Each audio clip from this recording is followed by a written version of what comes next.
aujourd'hui une petite séance pour calculer son budget. Alors le calcul du budget, ça peut être plus simple que ça n'en a l'air. En fait, lors du calcul de votre budget, il est surtout nécessaire de bien prendre en compte le fait que vous aurez des dépenses qui font en général très peu plaisir et des recettes qui en général vous réjouissent. C'est-à-dire que ici, les recettes correspondent à l'argent que l'on reçoit, que l'on gagne, les dépenses à l'argent que l'on va devoir sortir de son budget. Les dépenses s'organisent en trois familles. D'abord, les dépenses courantes. Ensuite, les dépenses fixes, puis les dépenses qu'on appellera exceptionnelles ou d'équipement. Alors, on va commencer d'abord par la colonne centrale, les dépenses fixes.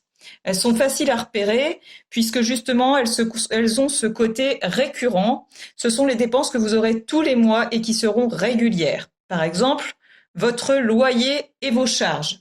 Si vous êtes en location, vous devrez payer votre loyer tous les mois et vos charges. Ensuite, les crédits. Si vous avez par exemple votre propre maison, si vous êtes propriétaire, eh bien vous devrez rembourser votre crédit auprès de la banque tous les mois. Encore une fois, une somme fixe. Les impôts, qui maintenant sont directement déduits de votre salaire, donc en général que vous aurez moins à prendre en compte dans vos calculs.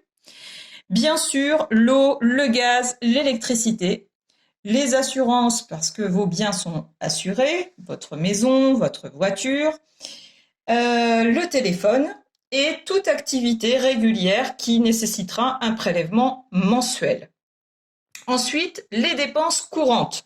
Ce sont les dépenses que vous serez obligé d'avoir, mais qui pourront varier plus ou moins d'un mois à l'autre. Donc, l'alimentation, l'hygiène, la santé et tout ce qui concerne le transport, vos frais d'essence par exemple. Enfin, les dépenses exceptionnelles, ce sont celles que justement vous avez plus de mal à anticiper puisqu'elles peuvent varier. Vous pouvez avoir parfois de mauvaises surprises comme les dépenses d'équipement. Donc les dépenses exceptionnelles, les cadeaux pour les occasions, les anniversaires, etc. Tous les loisirs et la culture, si vous avez envie de faire une petite sortie théâtre, cinéma, voilà, vous achetez un livre. Les vacances, qui en général représentent un vrai budget. L'habillement, quand vous devez changer vos vêtements, que vous avez bien grandi et qu'il faut absolument investir. Et enfin, par exemple, les réparations de la voiture, c'est-à-dire tout appareil qui, à la maison, va ne plus fonctionner et engendrer des dépenses. Maintenant, passons au côté qui fait un peu plus plaisir, les recettes. La partie principale de vos recettes, eh bien, ce sera votre paye, bien sûr. Ensuite, vous pourrez avoir d'autres types d'entrées d'argent, comme par exemple des objets que vous pourriez vendre d'occasion. Vous avez aussi parfois des entrées d'argent pour, par exemple, l'occasion de votre anniversaire où la famille vous fait un cadeau et vous offre un peu d'argent. Et puis, toute aide financière. Alors, il existe différents types d'aides, comme par exemple les APL qui sont attribués pour le logement, la CAF qui est une aide financière pour les familles et tout autre type d'aide, en tout cas tout ce qui sera positif dans votre budget. Il faut savoir qu'il existe 4 modes de paiement principaux. Donc, je fais une petite parenthèse, je profite de cette activité pour évoquer ces 4 modes de paiement. Donc, premier mode de paiement très connu, bien sûr, le paiement en espèces. Le paiement en espèces qu'on va utiliser en général pour des sommes qui vont être relativement réduites. Donc, à chaque fois, j'ai indiqué en rouge un exemple. Donc, si vous allez à la boulangerie, vous allez régulièrement payer en espèces, par exemple, pour le pain.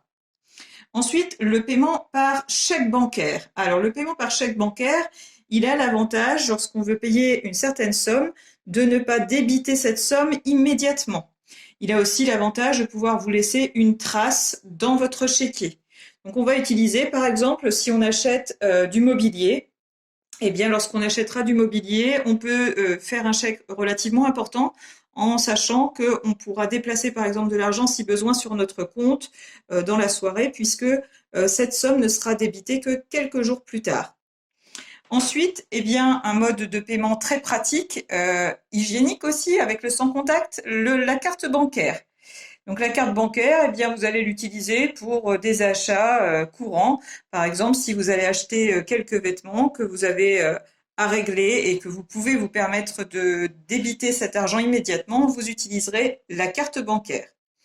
Enfin, le virement bancaire, lui qui va être surtout utilisé, eh bien, par exemple, pour tout ce qui est dépenses fixes dont on parlait tout à l'heure. Par exemple, votre loyer.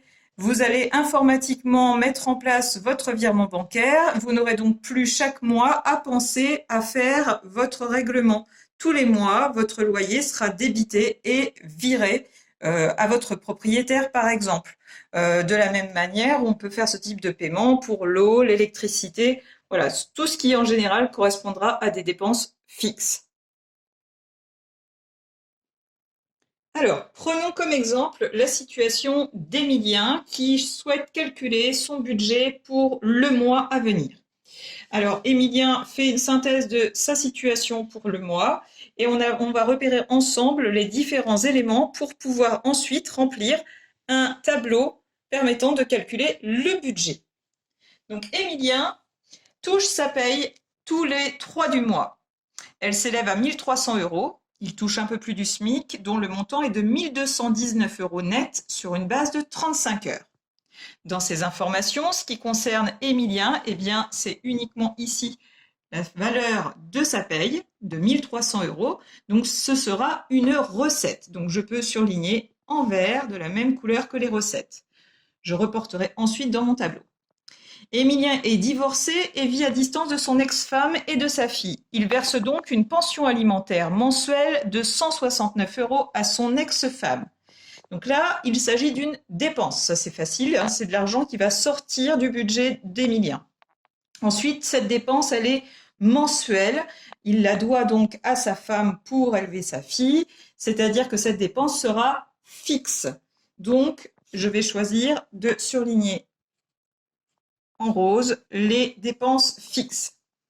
Il vit dans un appartement en location et paye donc un loyer de 456 €. On a vu tout à l'heure que le loyer restait également fixe et régulier chaque mois.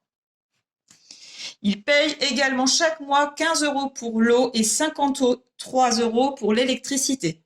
Toujours des charges fixes. Ce mois-ci, il a fait des travaux dans la salle de bain. Il a refait la peinture et a acheté du matériel pour 78,90 €. Il a installé une cabine de douche qui lui a coûté 269 € et un meuble salle de bain à 524,30 €. Donc là, il s'agit de charges de renouvellement. Emilien ne fera pas ces travaux-là tous les mois. Donc, les charges de renouvellement, eh bien, je vais décider de les surligner par exemple en orange. Donc, différentes charges de renouvellement pour changer du matériel. Voilà. Il a réussi à revendre son ancien meuble d'occasion et à récupérer 60 €. Donc là, son meuble salle de bain, eh bien, il a quand même réussi à faire du bénéfice avec ce qu'il avait auparavant. Et donc, avec cette vente d'occasion, il a une nouvelle recette, l'argent qui va entrer dans son budget.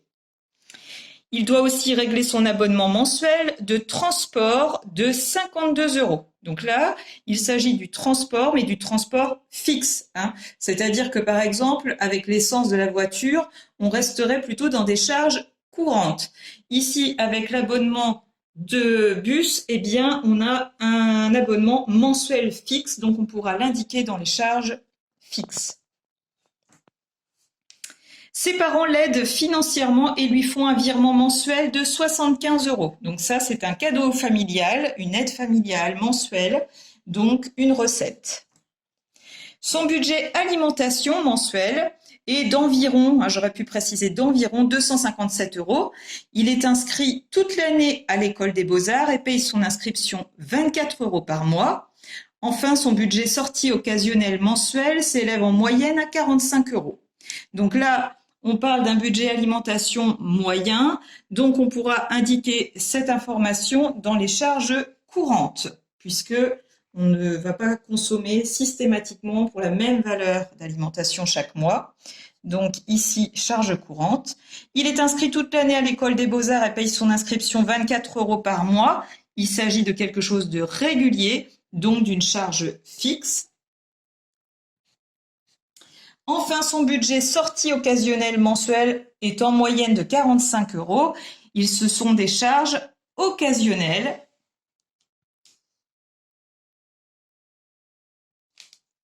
Donc en orange. Ce mois-ci, c'est son anniversaire, donc Emilien sait que ses grands-parents lui offriront 50 euros, donc une entrée d'argent à prévoir, c'est-à-dire une recette. Maintenant que nous avons repéré toutes ces informations, eh bien nous allons pouvoir les reporter dans notre tableau. Donc, en termes de recettes, tout ce qui a été indiqué en vert, soit la paye de 1300 euros, la vente du meuble d'occasion à 60 euros.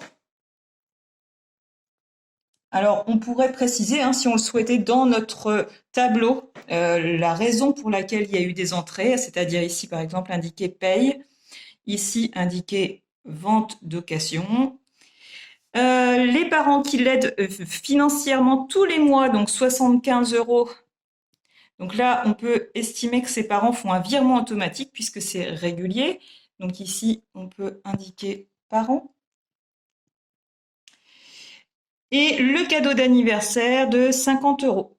Alors, c'est une recette, donc 50 euros.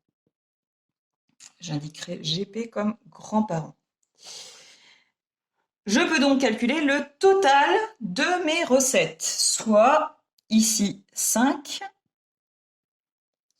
6 plus 7, 13, plus 5, 18, 3 et 1, 4, et une unité de 1000, soit 1485 euros de recettes chaque mois. Maintenant, je vais passer à la partie dépenses, donc en 3 colonnes. Les charges fixes qu'on a indiquées en rose, donc 169 euros pour la pension alimentaire. Alors bien sûr, vous pourriez écrire en entier les termes pour pouvoir vous relire et bien vous comprendre. Ici, j'abrège pour que vous repériez la méthode. Le loyer, 456 euros.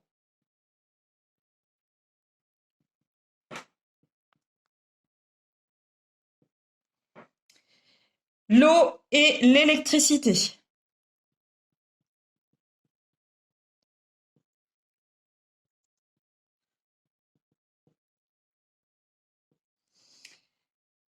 Le transport régulier, 52 euros.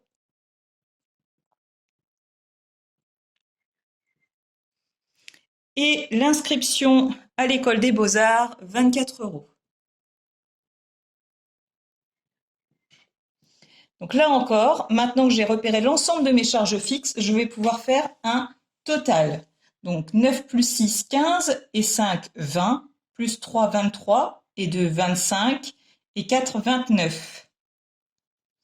9 et je retiens 2, 6 et 2, 8, 8 et 1, 9, 9 et 5, 14, 14 et 5, 19, 19 et 5, 24, et 2, 26. Je retiens 2, 4 et 2, 6 et 1, 7. Soit 769 euros de charges fixes chaque mois. Maintenant, les charges courantes. Donc, dans les charges courantes, nous avions indiqué uniquement l'alimentation. Donc, 257 euros. Alors, bien sûr, il y a alimentation et hygiène, j'aurais pu préciser. En tout cas, dans notre situation, on va se limiter à cette somme. Donc ici, le total est de 257 euros. Enfin, les charges de renouvellement ou les charges occasionnelles. Ici, Emilien a refait une grande partie de sa salle de bain, donc on va pouvoir indiquer l'ensemble de ses dépenses et on ajoutera également son budget approximatif de sortie. Donc, pour la salle de bain, 78,90 euros. 269 euros et 524,30 euros.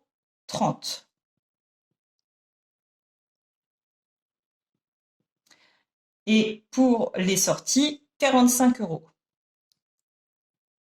Donc, une fois de plus, je vais pouvoir calculer le total des charges occasionnelles. Donc ici 0, 9 plus 3, 12, 2 et je retiens 1. 8 et 1, 9, et 9, 18, 18 et 4, 22, 22 et 5, 27, 7 et je retiens 2. 7 et 2, 9, 9 et 6, 15, et 2, 17, et 4, 21. Je pose 1 et je retiens 2, 5 et 2, 7, et 2, 9. Maintenant que mon tableau est complètement renseigné, eh bien, je vais pouvoir indiquer le total des recettes. Donc, les recettes, c'est simple, nous n'avons qu'une seule colonne, 1485 €. Et cette fois, le total des dépenses. Pour trouver le total des dépenses, je devrais ajouter à la fois les charges fixes, les charges courantes et les charges de renouvellement, soit 769 plus 257 plus 917,20. Donc, un total de 7 et 7, 14 et 9, 23. Je pose 3, je retiens 2. 3, 5 et 3, 8.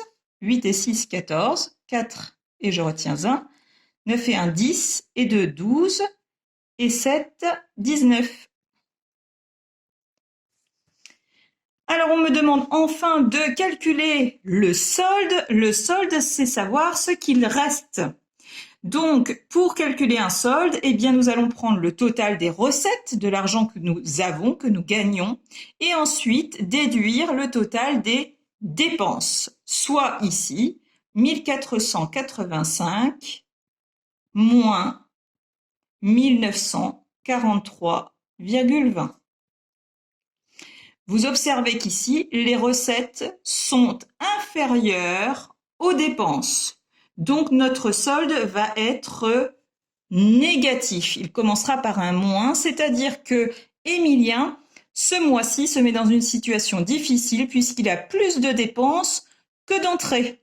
Donc, il faudra qu'il soit vigilant et peut-être anticiper ce mois-ci d'éviter, par exemple, de faire les sorties qu'il a l'habitude de faire puisqu'il a dépensé de l'argent pour ses travaux. Donc, vous voyez que le calcul du budget permet aussi d'anticiper des problèmes, ou bien il pourra, s'il a de l'argent de côté, eh bien déplacer un peu d'argent de ses réserves pour alimenter son compte courant et donc ne pas se retrouver ici en négatif, à découvert. Nous avons donc ici une situation avec un résultat et un solde négatif de 458,20 €. Si Émilien s'est bien organisé et qu'il a calculé son budget le mois précédent, eh bien, il aura bien pu anticiper qu'effectivement, pour ces dépenses occasionnelles qui sont importantes ce mois-ci, eh bien, soit il aura fallu mettre de l'argent de côté auparavant et déplacer de l'argent, soit demander peut-être à ses parents, par exemple, de l'aider. En tout cas, il faut qu'il anticipe ce problème pour éviter d'avoir à payer à la banque des agios, c'est-à-dire ce que l'on doit payer quand on dépense plus que ce que l'on a. En conclusion, il existe 3 types de budget. Lorsque les dépenses sont moins élevées que les recettes, eh bien, c'est bon signe, hein. Vous voyez, ça fait une représentation comme une balance. Donc, moins de dépenses, c'est plus léger, plus de recettes, c'est plus lourd.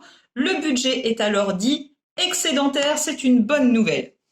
Lorsque les dépenses sont égales aux recettes, eh bien, le budget reste équilibré. Tout va bien, nous n'avons pas de découvert, mais il faut être vigilant pour ne pas se retrouver rapidement en situation où justement nous arriverions sur un budget déficitaire. Le budget déficitaire eh bien, correspond à une situation où les dépenses seraient plus élevées que les recettes, comme c'est le cas d'Émilien dans notre situation, uniquement pour ce mois-ci, car Émilien a envisagé des travaux occasionnels qu'il n'a pas l'habitude de faire.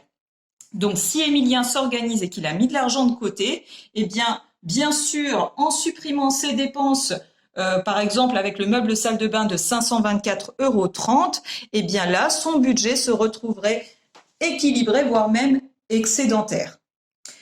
Voilà, eh bien j'espère vous avoir éclairé sur l'organisation de votre budget. Je vous souhaite à tous une bonne journée.